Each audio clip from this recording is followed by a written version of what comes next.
Hi friends, మధ్యాహ్నం లంచ్లోకి carrot fry చేస్తున్నాను. Last వరకు చూడండి, స్కిప్ చేయకుండా.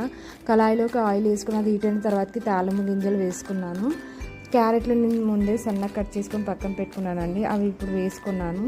ఇవి మగ్గుతుండగానే కరివేపాకు, తగినంత పసుపు వేసుకొని అంతా కలిసిలా కలుపుకోవాలి. క్యారెట్ తిన్న బాగుంటుంది, అలాగే కర్రీస్ కూడా బాగుంటుంది. చపాతీలోకి అయితే సూపర్ కాంబినేషన్ అండి.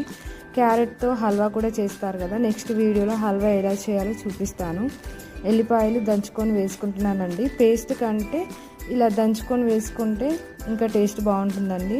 యాక్చువల్లీ అసలు ఎల్లిపాయలు ఉత్తి కూడా తింటారండి, హార్ట్కి చాలా మంచిది. బాలింతలు తింటే పాలు ఎక్కువ వస్తాయంటారు. ఇవి మగ్గుతుండగానే తగినంత కారం, టేస్ట్కి సరిపడా ఉప్పు వేసుకొని అంతా కలిసేలా కలుపుకోవాలి. ఇది పావు గంటలో రెడీ అయిపోతుందండి కర్రీ. లాస్ట్ అండ్ ఫైనల్గా ధనియాల పొడి అండ్ గార్నిష్కి కొత్తిమీర వేసుకొని స్టవ్ ఆఫ్ చేసుకుంటే సింపుల్. ఎంత